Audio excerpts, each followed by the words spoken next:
We just heard a round of guns just take off in the store, and everyone just kind of fleeing for their lives. It's a shame. A young person lost his life, and another one's in deep trouble. And he never told me no.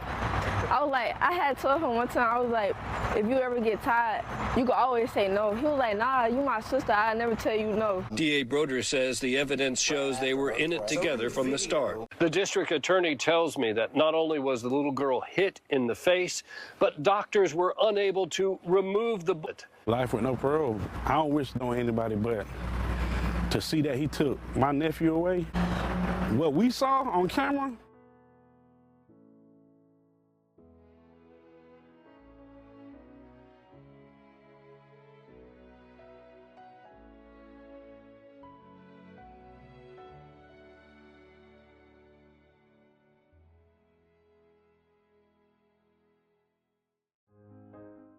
It was March 29th, 2024, a Friday night.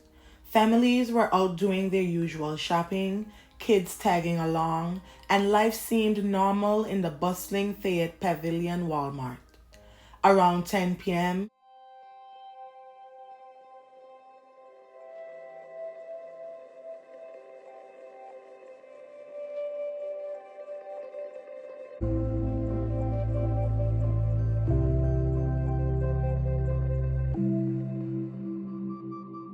discharge sounds echoed through the entrance of the store. Panic set in.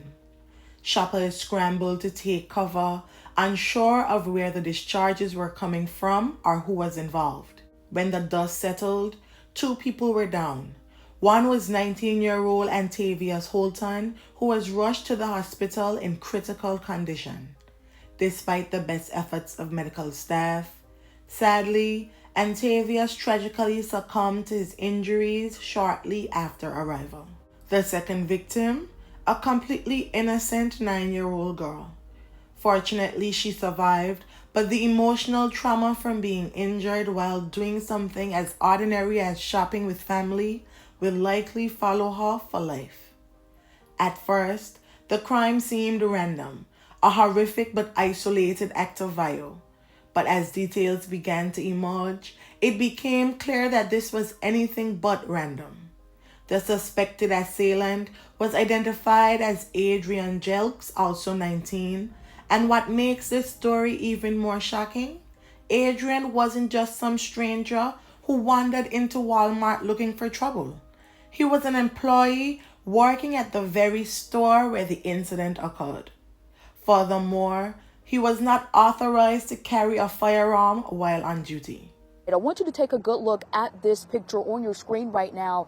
It's 19-year-old Adrian Jelks. This is nothing that we see. It's a very isolated incident in the city of Fayetteville. It's horrible.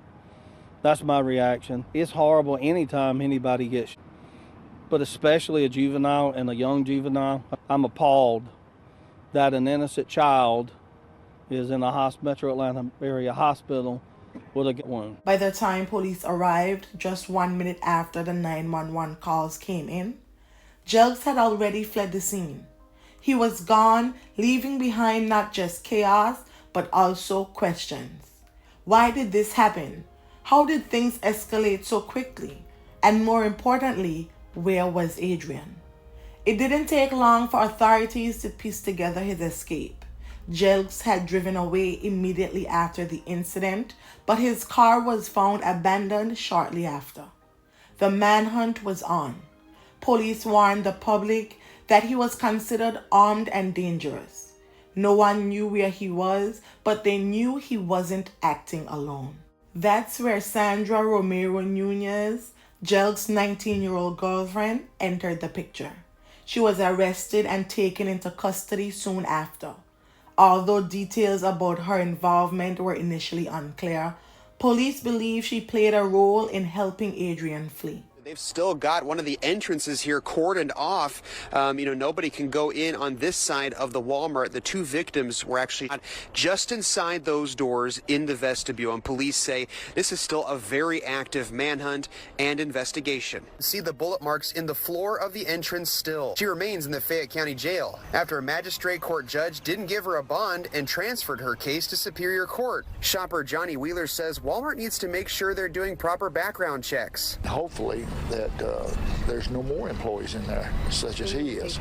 But Frazier says he feels it's almost impossible to know whether employees are armed or not. You just don't know. I mean, can you frisk all your employees?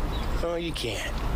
So that's a problem when you got 18-year-olds or whatever can get. Many residents expressed disbelief that something like this could happen in their community. One frequent Walmart shopper, Rhonda Kaysen, told local reporters that the incident was completely out of character for the quiet town. Another shopper, Jonathan Gillard, recalled the eerie atmosphere when he entered the store on the day after the shooting. People were on edge and the entire vibe of the store had shifted. It was kind of quiet and people were acting kind of funny. I didn't know myself what was going on, so I was just trying to get in and out as soon as possible. Jonathan Gillard says something felt off as he crossed off his shopping list Saturday morning. Now he understands why. It's kind of scary. I live in the area and you would never expect for something like this to happen here. So it's like you just got to be very cautious. So now I'm going to be extra cautious, just knowing.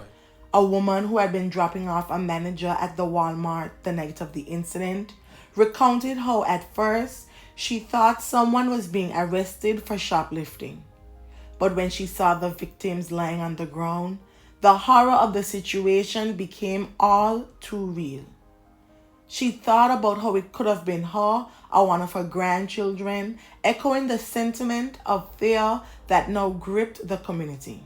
We just heard a round of just take off in the store, and everyone just kind of fleeing for their lives. On Saturday, Leah Bowers struggling to process the fear she's felt over the last 24 hours. I had my purse in my hand, and immediately after, people started screaming and running, and so I just ran for the nearest exit. She shopped at this Walmart off Pavilion Parkway in Fayetteville for nearly 2 decades. But after witnessing a scene, she's not sure she'll ever return inside. This is the most terrifying experience I've ever been through. So I don't know if I'll ever be here, which I live here. This is my community. So where am I going to go to feel safe? Now there's a young person who is not going to see past 19. What can we do? I mean, this is just a horrific account for all involved. Yeah, at this time, shoppers we've spoken to say they are just shocked that this could happen at their neighborhood Walmart. You can see they've still got a Fayetteville police officer stationed outside right next to the entrance where it happened, and they've been there since it happened on Friday. It's not something that happens regularly. No, there's always law enforcement. As you can see, there's one posted up here and there. It's a shame. A young person lost his life, and another one's in deep trouble. Oh my gosh. Yeah. That is so sad. Oh my gosh. I really hope she's okay. Shoppers I spoke to were shocked to hear a 9-year-old girl got caught in the crossfire. So it was a Walmart employee that done it? Mm-hmm. Wow. He's on the run now. Yeah. Wow. And he worked at Walmart? Mm-hmm. That's... Other shoppers were shocked to hear a Walmart employee was armed and could even carry out this. You don't really feel safe anywhere, really. Walmart in Fayetteville, it's crazy.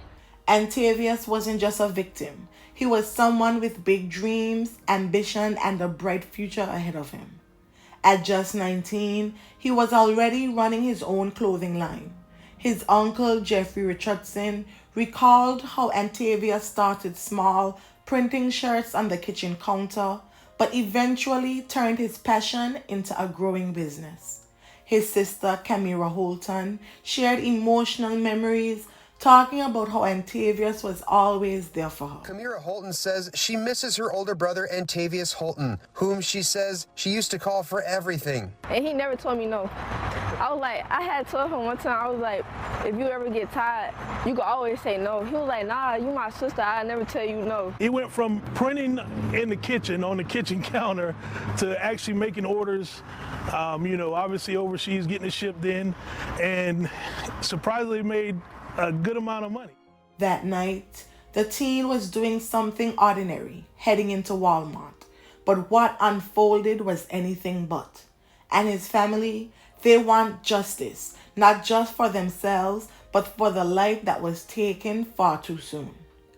After days of intense searching, the manhunt for Adrian Jelks, the 19-year-old Walmart employee, finally came to an end in the early hours of April 3rd, 2024.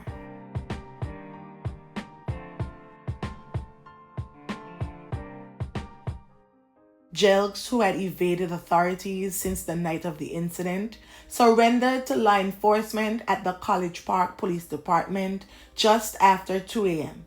His surrender followed days of tension in the community where many feared he could strike again. The arrest marked a significant turning point in the case. Fayetteville police then brought him back to the Fayette County Jail, where he was booked. Fayetteville police say after the arrest of Jelks, they were releasing no further information to protect the integrity of the investigation. What is still unclear days later was the motive. Both Jelks and Romero-Nunez were denied bond shortly after their arrest. The judge noted that Jelks had already fled once, and there was concern that Romero-Nunez, who was with him that night, would have known about the weapon implicating her in the crime. The two Walmart workers accused of a fatal shooting that happened at the Fayetteville store will not get out of jail anytime soon. A judge denied their bond. She was shopping for candy. I mean, what an innocent thing for a child to be doing. District Attorney Marie Broder argued that Adrian Jelks and girlfriend Sandra Romero-Nunez were a danger and should not be let out on bond. At a hearing, we learned from Fayetteville police that they are both Walmart employees, both working, both wearing their blue smocks, when Jelks allegedly opened fire at the Fayetteville store entryway in March. Antavius Holton. In fact, police say a total of 17 shots were fired as Holder tried to run into the store for safety, but was hit in the back. That 9-year-old little girl, the DA says, was shopping for candy, was also hit. When a child can't shop for candy in a Walmart safely, that's a problem. And we intend to find justice for her and for our deceased victim as well. The detective testified that Walmart surveillance video captured the shooting and employees identified Jelks. He says the video shows Romero-Nunez and Jelks arriving at the store together, standing near each other at the entryway when Jelks opened fire. And then they ran away together, got in the car together, and drove off. Her attorney tells Fox 5 she didn't know that Jelks was going to hold her. DA Broder says the evidence shows they were in it together from the start. But it would be the state's contention that they acted, as you said, in concert, or the legal term would be parties to a crime. The district attorney tells me that not only was the little girl hit in the face, but doctors were unable to remove the bullet, saying it is safer for now to leave it where it is. In October 2024, Jelks appeared in court facing charges of fatality and aggravated assault. His trial began, and it was there during the opening day of testimony that the Holton family was confronted with something no family should ever have to see: the surveillance footage of the incident. Imagine sitting there in that courtroom and watching the moment your loved one was taken from you. His uncle, Jevon, described the experience as heartbreaking. No family should ever have to go through that. I really just watched my nephew laying on the ground fighting for his life. The Holton family is not staying silent. From day one, they've been vocal about their demands for justice. They're calling for the maximum sentence for both in this case. They want to make sure neither of them ever walks free again. Now, the only way they say justice can be served is if Jelks gets the maximum sentence if found guilty. Life with no parole. I don't wish death on anybody, but to see that he took my nephew away, yeah, to see how what we saw on camera, he's a coward. We are going to get justice for him. I mean, that young man, if we can call him that, He deserves to be gone and never have opportunity to walk the freer. The Holton family believes that Sandra played an active role in aiding Adrian and as a result deserves to be held accountable for her role in the crime. Investigators have charged her with fatality and aggravated assault as well. I will be following the outcome of this case, so be sure to hit subscribe and give this video a thumbs up. May the family and friends of Antavius Holton find solace in the happy memories, and may his soul rest in perpetual peace. Thank you.